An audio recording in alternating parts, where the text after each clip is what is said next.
Zielgerät 1229, Vampir.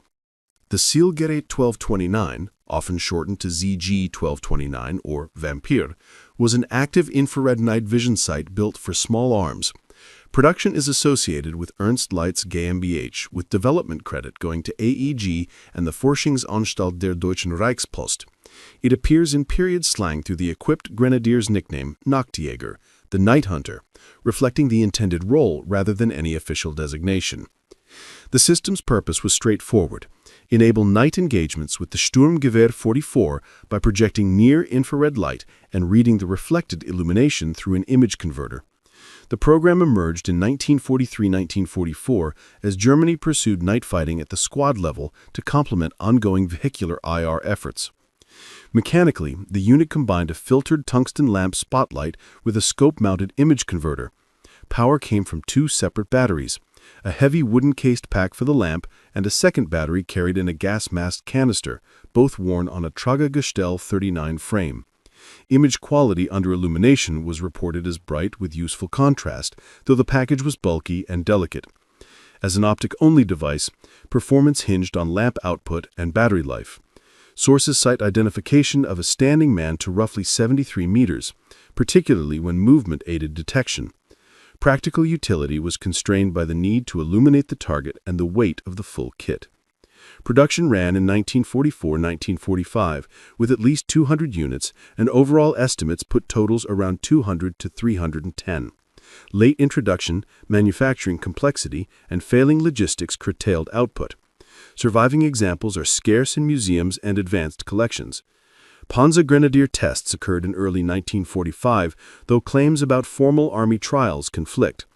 There are no reliable documented small arms combat use, and the limited range further argues for static observation or ambush roles rather than maneuver. Rarity today reflects prototype-level numbers, the fragile design, and the likelihood that many were destroyed or lost after the war. Mauser Tankgewehr M1918. Mauser's Tankgewehr M1918, abbreviated T-Gewehr, was the first firearm designed expressly to defeat armored vehicles. Built by Mauser Werk at Oberndorf, it fired the 13.2 by 92 mm TÜV cartridge originally conceived for anti-tank and anti-aircraft roles.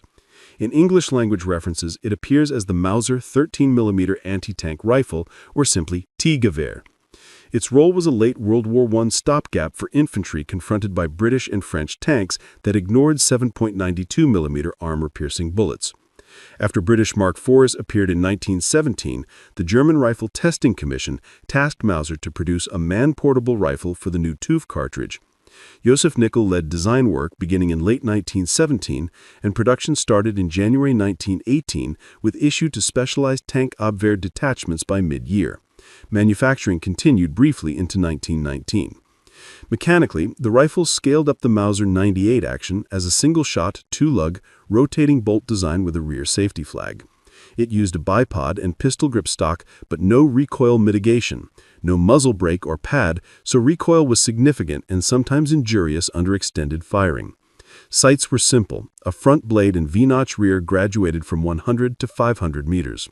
The 13.2 by 92 SR TÜV cartridge launched a hardened steel core bullet of about 51.5 grams at roughly 785 meters per second. Penetration figures given are 26 millimeters of plate at 100 meters and 18 millimeters at 500. Practical effectiveness was about 500 meters against thin armor with sighting to roughly 800. Production totals sit around 16,900 across 1918 to 1919. Stocks after the war were retained in small numbers by the Reichswehr, and examples traveled abroad to Sweden, Poland, Finland, China, Spain, and France. Surviving rifles reside largely in museums with a much smaller presence in private hands. FG-42. The Fallschirmjägergewehr 42, or FG-42, was a selective-fire battle rifle developed for German airborne forces. Early project references include Gerät 450 and LC6, with later shorthand distinguishing Type 1 and Type 2 evolutions. Rheinmetall led design under Louis Stange, with production handled in limited runs by Heinrich Krieghoff due to capacity and material constraints. The requirement arose in 1941 to 1942 after airborne operations showed a need for a compact weapon combining accurate semi-auto fire with bursts when necessary. The FG-42 was intended to let paratroops land with adequate firepower rather than rely on container-dropped support weapons. The mechanism was gas-operated with a rotating bolt. It fired from a closed bolt in semi-automatic for accuracy and from an open bolt in automatic to aid cooling and reduce cook-offs. Magazines mounted on the left side in 10 or 20 round capacities, and the straight-line stock placed the bore in line with the shoulder to moderate muzzle climb. Provision existed for optics and a folding spike bayonet. Chambered in 7.92 by 57 mm Mauser, the rifle delivered full-power ballistics suitable for longer ranges. Early cyclic rate ran near 900 RPM, with later changes bringing it down around 750. The design's ambition outran wartime industry. Production across 1943 to 1945 reached roughly 7,000. The FG-42 appeared at Gran Sasso in 1943 and saw limited issue to Fallschirmjäger units through the Normandy campaign, including concentrations within the 2nd Parachute Division. Rarity stems from specialized issue, complex manufacture, and material shortages. Collectors and museums regard original examples as scarce, while reproductions exist to satisfy interest sparked by the rifle's unusual combination of roles and advanced features. Japanese Type 4. The Type 4 Yonshiki Jido Shoju was a Japanese semi-automatic rifle developed late in the war at Yokosuka Naval Arsenal. Western references sometimes misname it Type 5, but Japanese sources identify it as Type 4. The project aimed to close the infantry firepower gap by approximating the U.S. Mun Garand while accommodating Japanese ammunition and handling practices. The concept took shape in 1944, drawing on earlier domestic semi-auto experiments from the 1930s that never reached service. Rather than pursue a novel system, engineers worked from Garand fundamentals and adapted them to 7.92 by 58 mm Arasaka with a fixed 10-round magazine loaded via two 5-round stripper clips. Mechanically, it used a gas-operated action with a rotating bolt. Japanese tangent sights replaced the Garand sight picture, and clip charging aligned with logistics for Arasaka ammunition.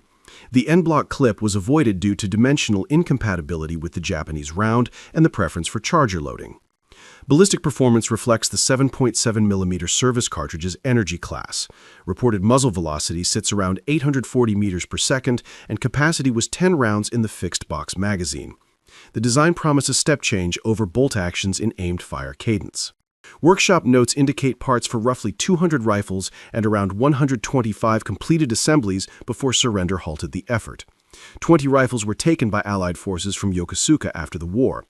Testing uncovered jamming and feed problems that delayed progress, and no verified combat fielding occurred prior to August 1945. Surviving examples are few and typically appear in major museum collections. EMP-44. The EMP-44 was an Irma-Werke submachine gun prototype conceived under the primitive Waffen program. The intention was a very low-cost 9x19 mm weapon, analogous in philosophy to the British Sten and Soviet PPSH-41, prioritizing rapid and simple manufacture over refinement. Design dates to around 1942, with the known example marked February 1943. The Army's Weapons Office rejected the concept after trials. At the same time, Germany was shifting resources towards newer programs such as the MP-44 and STG-44, which further narrowed the path for a crude tube receiver SMG. The gun was a straight blowback open-bolt design with fixed sights and a pipe frame stock. Construction emphasized welded tubing and minimal machining.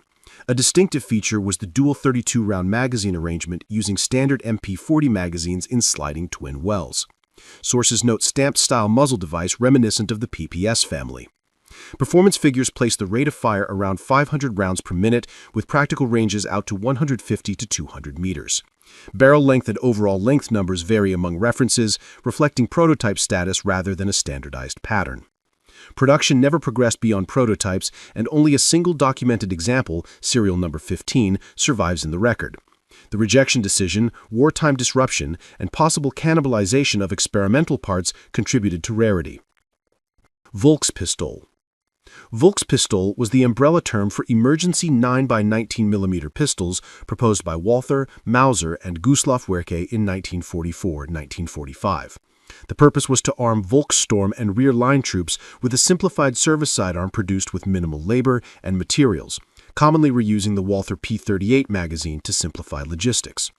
The push followed large wartime pistol losses and sought designs that could be produced quickly at scale. Walther explored an unusual rotating barrel locking system before later changes. Mauser's M.7057 pursued a simplified blowback pattern influenced by its HSC work. Gustav offered a blowback variant as well. The aim in all cases was to reduce machining and press as many parts as possible. Mechanically, the details varied among the three makers, but the theme was simplified manufacture. Testing highlighted issues, including double-action trigger problems on the Mauser sample. None of the prototypes achieved acceptance or mass production before the war ended. Published prototype figures are small, on the order of a few dozen across all makers, with only a handful of survivors documented today.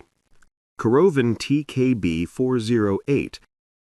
The TKB-408 was a bullpup assault rifle prototype designed by German A. Korobov at the Tula Design Bureau immediately after the war, entering 1946 trials for a select-fire rifle chambered in 7.62 by 39 mm M43. It is one of the earliest serious bullpup attempts in military small arms, proposed for compactness useful to mechanized and airborne troops. The design responded to the same post-war competition that produced the Kalashnikov family. Trials in 1946-1947 ultimately rejected the TKB-408 in favor of more conventional layouts, citing reliability and ergonomics. The rifle used a gas-operated mechanism with a vertically tilting bolt and delivered both semi-automatic and full-automatic fire at about 600 rounds per minute. Controls included a left-side charging handle and a selector placed above the pistol grip, with a separate safety inside the trigger guard. Ejection was to the right with a flip-down dust cover, and no accommodation existed for left shoulder firing, an ergonomic drawback for the configuration. Construction combined a stamped receiver with wood furniture, and the magazine was a 30-round detachable box compatible with the emerging AK standard. Effective range aligned with intermediate cartridge expectations around several hundred meters. Only a small handful of prototypes were built, and surviving examples reside in Russian museums and archives. Winchester G30M. The Winchester G30M was an experimental .30-06 semi-automatic rifle that sits between Ed Browning's earlier G30 and later Winchester projects. After Browning's death in 1939, Winchester moved away from his annular gas piston and adopted David Marshall Carbine Williams' short-travel gas tappet, a defining feature of the G30M. The rifle targeted U.S. service interest as a potential alternative to the M1 Garand and drew a measure of foreign attention that never materialized into demonstrations. 3 examples were completed in spring-summer 1940 for inspection. In November 1940, U.S. Marine Corps trials included the G30M among a field of M1903s, Johnson rifles, and M1s. The G30M performed well in evaluation, though adoption momentum and logistics favored the Garand. Mechanically, the short-stroke tappet imparted a brief impulse to the operating rod, which then cycled on inertia. The recoil spring sat in the stock and acted on a tail projecting from the bolt.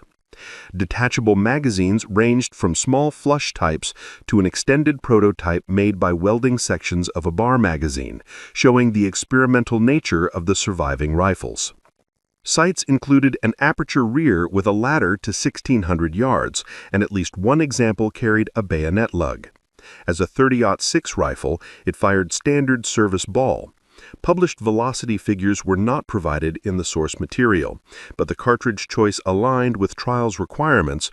Only 3 G30M rifles were ever built, and 2 survive today in the Cody Firearms Museum collection. Polish KBSP Wzór 38M. The Karabin Samopowtarzalny Wzór 38M was Józef Morawczyk's semi-automatic infantry rifle chambered in 7.92 by 57 mm. Produced at Zbroja nr. 2 in Warsaw with barrels from Państwa Fabryka Karabinów, it was intended to bring self-loading firepower to the Polish army on the eve of war.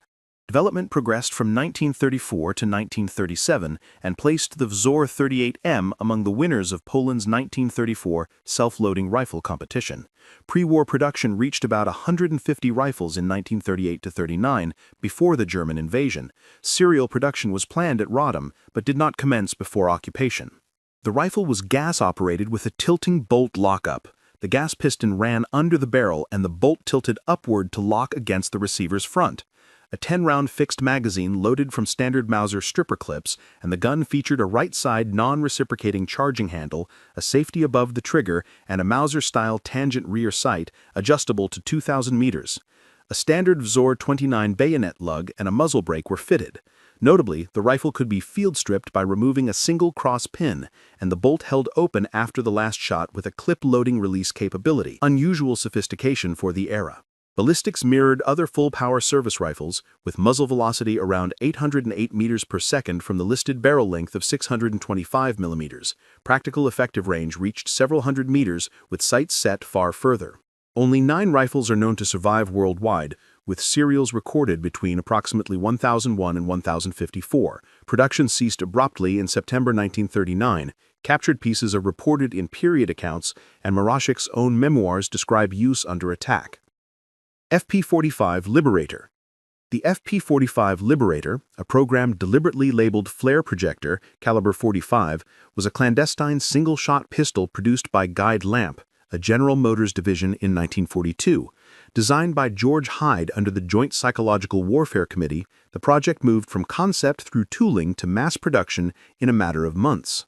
Its purpose was not frontline service but to arm resistance fighters for close-range attacks to obtain an enemy's service weapon.